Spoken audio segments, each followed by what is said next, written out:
Hello everyone and welcome to the Tabloid Life.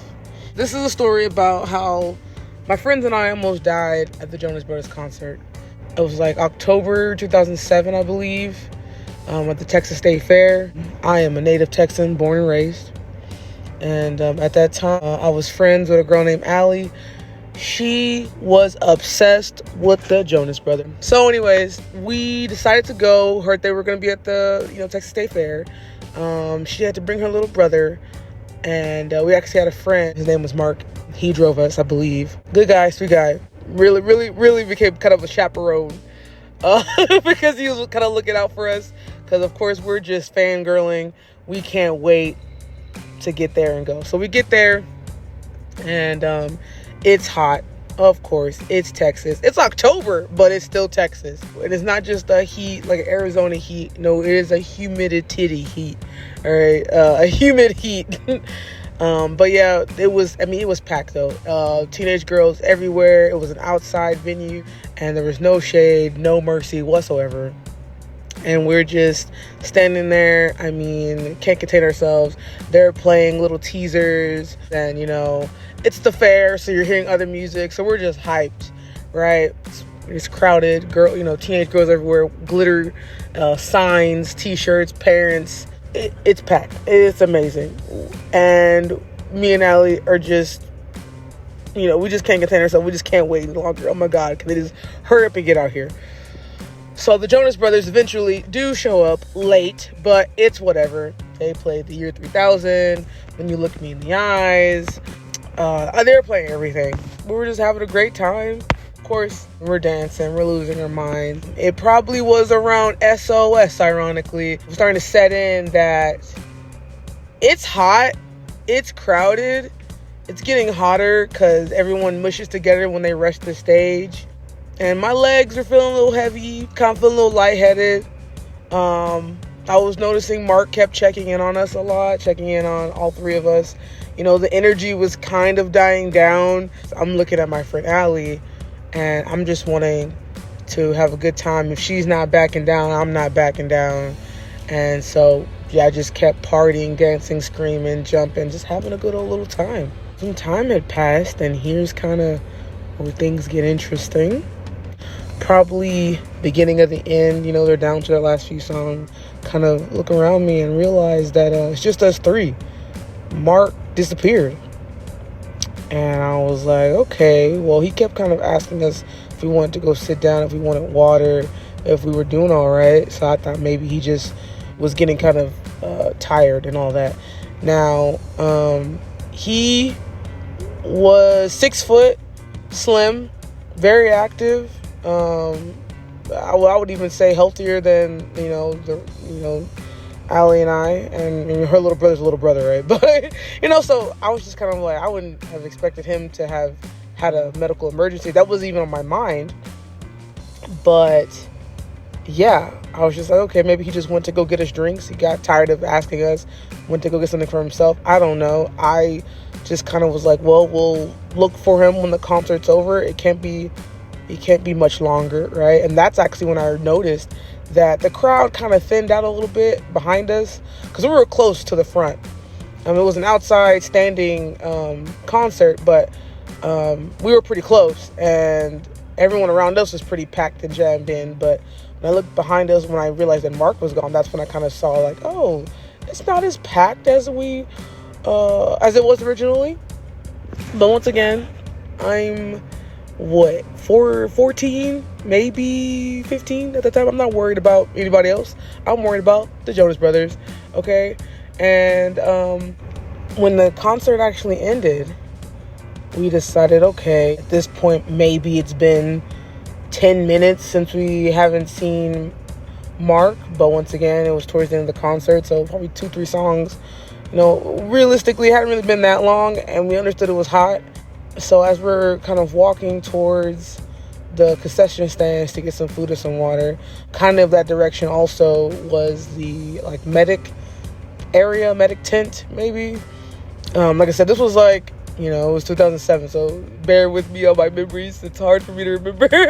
But I know it was kind of all in that same general direction. And as we're kind of making our way towards the food court area, right? Next you know, there he is. He looks a little off, like he's just kind of like dazed. And I'm thinking, we all kind of are. It's hot. We just finished screaming our lungs out, jumping and dancing and all that. We're worried, of course, and relieved, just because it's like, he left without telling us. We're just happy to see him, but just a lot of stuff was going through our minds, right? And it was 2007 too, so we did try calling him. We had tried calling and texting, but around this time in 2007, like, a lot of my friends, they only had cell phones for emergencies, or their cell phones had minutes, limitations on them. So usually when I was with my friends, I was the one that was kind of like, oh, I had a BlackBerry. So like, oh, you have a BlackBerry, so you can just make all the phone calls and all the texts. So at that time, before we even found him, he hadn't responded to any of my texts and calls. But once again, it was kind of understandable, right? Because I didn't know everyone's situation with their phones and their parents and all that. And I was fortunate enough to kind of have a free cell phone service. That's a story for another time. But let's just say my parents and I didn't pay for a phone from the minute I was in 6th grade all the way up until I was 19 or 20. Anywho, we found him. Thank God, he's okay. He looks a little tired, but we're all a little tired. So we both are kind of like, hey, like, where were you? What's going on? And that's when he tells us that he passed out and woke up in the medic tent. And we both were just kind of standing there like, it's not sinking in, like, what? Like, out of everybody, all of us, all four of us, he was the one to pass out. And yeah, that's what he kind of told us, like, yeah, he kind of was looking around and kind of realized that people were being, carried off, or, just looking kind of tired. A lot of teenage girls here by themselves, and they were just kind of looking tired. They were just looking weak. They were kind of, so he just kind of stepped up and, like, offered him water and offered to take him to the medic tent. And so as he was kind of going back and forth, taking some of the kids or teens or whatever, most of them were girls, right? Jonas Brothers. But he was taking them to the medic tent and just trying to help them out a little bit. They're not here with their parents, or their parents were even, possibly left too because of things. He was just kind of helping them back and forth. And next he remembered he was definitely knees weak, arms are heavy, he was starting to realize that he was kind of slowing down himself. But he was like, I'll just power through and then just at least make it back to us.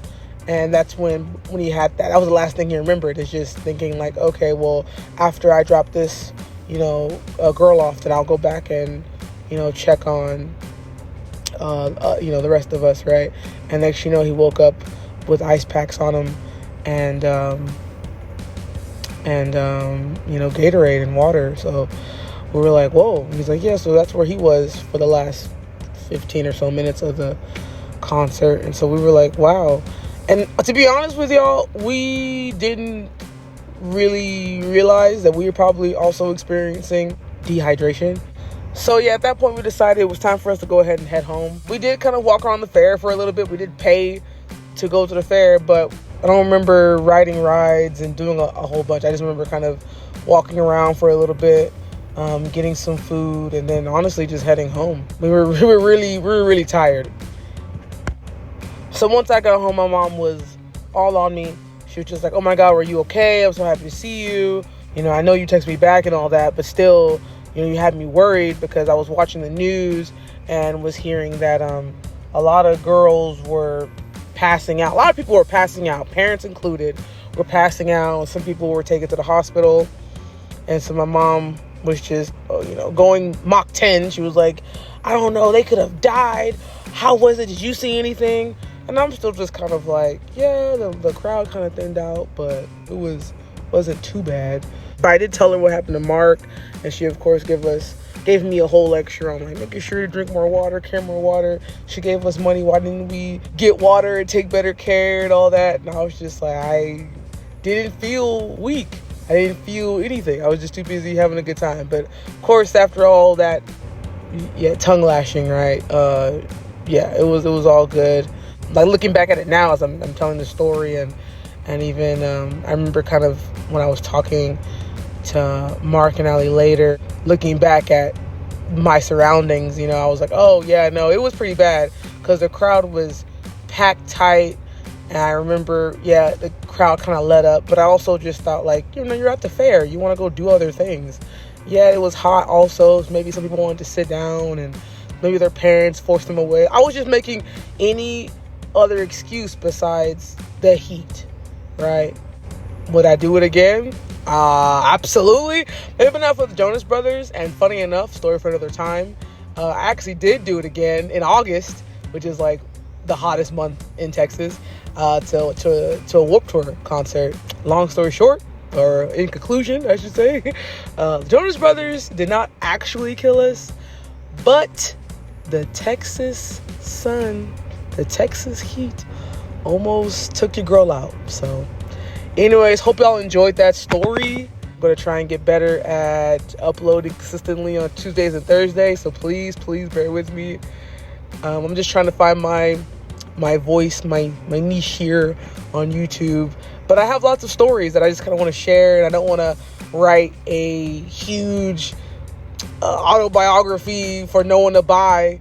If you want to listen and laugh and get creeped out or weirded out or just want to hear me yap on, I'm here for it. So, and I appreciate y'all.